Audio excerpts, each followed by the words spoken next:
Hello students, आज की इस वीडियो में हम एक क्लास 5th की हिंदी का एक हमारा जो क्लास टेस्ट था उसको सोल्व करने जा रहे हैं।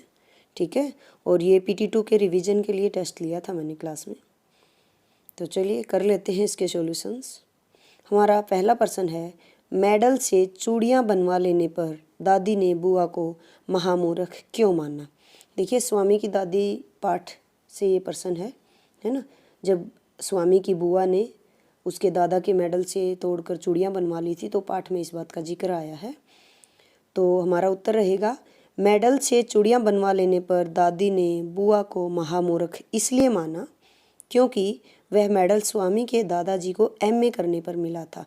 MA होती है मास्टर इन आर्ट्स। ठीक है, ये एक शॉर्ट फॉर्म है, जैसे हम केंद्रीय विद्यालय को KV बोल देते हैं। तो उनके दादा ने जब MA किया था तो आपको पता है उनको गोल्ड मेडल मिला था, है ना। पाठ में इसका जिक्र आया है। और वो गोल्ड मेडल यानी कि वो जो सोने का मेडल था उसकी बुआ ने क्या किया था, उसको तुड़वा करके 4 चूड़ियाँ बनवा ली थी। तो इसलिए उसकी दादी ने बोला भी था कि तुम्हारी बुआ तो महामूर्ख है ना। तो उसी के बारे में है ये।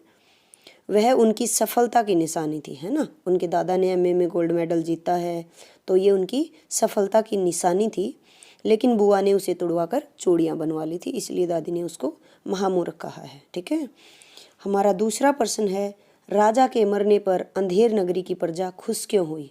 देखिए, ये है हमारा एक गुरु और चेला वाली कविता में से कि आपको पता है लास्ट में क्या किया था, गुरु जी ने अपनी जो समझदारी थी उसको दिखाते हुए क्या किया था, राजा को फांसी पर चढ़वा दिया था, है ना। और सारी प्रजा खुश हुई थी, ढोल नगाड़ों से सब लोग नाच कर रहे थे। तो यही पूछ रहा है कि क्यों खुश हुई थी।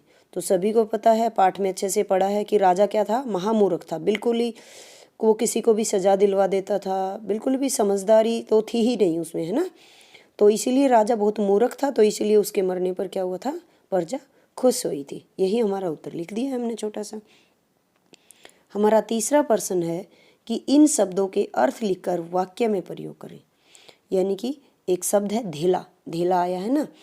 गुरु और चेला चले घूमने, पास में था न एक धेला। ठीक है, तो धेला मतलब होता है पैसा। ठीक है, तो जब हम कई बार वैसे बोल देते हैं ना, जैसे ये चीज़ खरीदनी है, कोई बोलता है कि मुझे ये चीज़ खरीदें, तो बोलते हैं तेरे पास एक धेला तो है नहीं, है ना। ये वैसे हम हरियाणा में बहुत बार यूज़ करते हैं लेकिन ध्यान नहीं देते हैं इस शब्द पर। धेला होता है पैसा, यानी कि रुपया, पैसा जो भी होता है। तो इसका हम एक आसान सा वाक्य बनाएंगे जिसमें हमें ऐसे शब्द यूज़ नहीं करने हैं जिसमें आपकी मात्रा की गलती हो। ध्यान रखना इस चीज़ का। तो आप अपना वाक्य भी बना सकते हैं। मैंने एक आसान सा वाक्य बनाया है, तेरे पास एक भी धेला नहीं है ना। नॉर्मली हम यही बात बोलते हैं।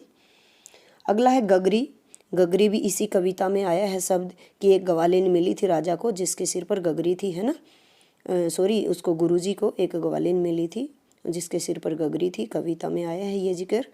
तो गगरी का मतलब होता है मटकी, यानी कि जो मटका होता है उससे जो छोटा होता है, छोटा मटका, उसको मटकी बोलते हैं। ठीक है, तो वाक्य भी हमने आसान सा बनाया है कि उसने सिर पर गगरी रखी है। आप और भी बहुत आसान आसान वाक्य बना सकते हैं, बच्चे बहुत होशियार है हमारे।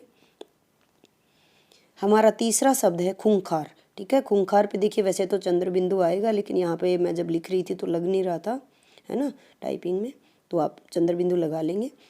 खूंखार का मतलब होता है खतरनाक, है ना। ये भी स्वामी के जो दादी पाठ है उसमें आया था कि उसके जब दादा रोबदार मजिस्ट्रेट थे, सब मजिस्ट्रेट, तो खूंखार से खूंखार डाकू भी उनसे डरकर भाग जाते थे।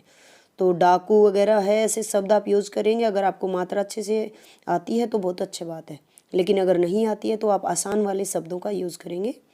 तो हमने आसान वाक्य बनाया यहाँ पर, शेर एक खूंखार जानवर है। आप लगा दीजिए चीता एक खूंखार जानवर है ना, इसी तरीके से, या फिर वह बहुत ही खूंखार डाकू है। ठीक है, आपने बस मात्रा का ध्यान रखना है।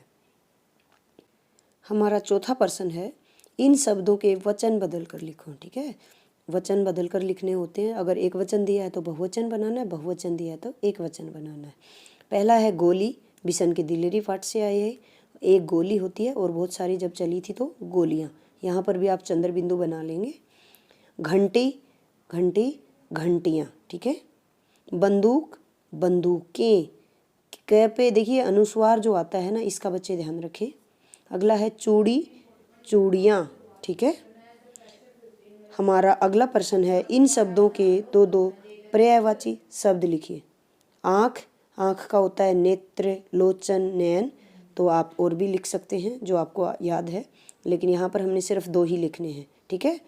राजा का है सम्राट, नरेश, भूप और बादशाह, ठीक है। इस तरीके से आप लिख सकते हैं।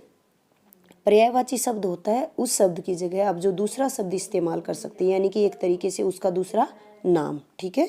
जैसे आँख को नेत्र भी बोलते हैं, लोचन भी बोलते हैं, नयन भी बोलते हैं। और जैसे राजा को सम्राट, नरेश, भूप, भूपति, बादशाह, ठीक है। तो ये सारे शब्द इनके एक दूसरे के पर्यायवाची शब्द होते हैं, ठीक है। चलिए, इस तरीके से आप PT2 की रिवीजन टेस्ट करते रहिए और अपने PT2 एग्ज़ाम्स की अच्छे से तैयारी करते रहिए।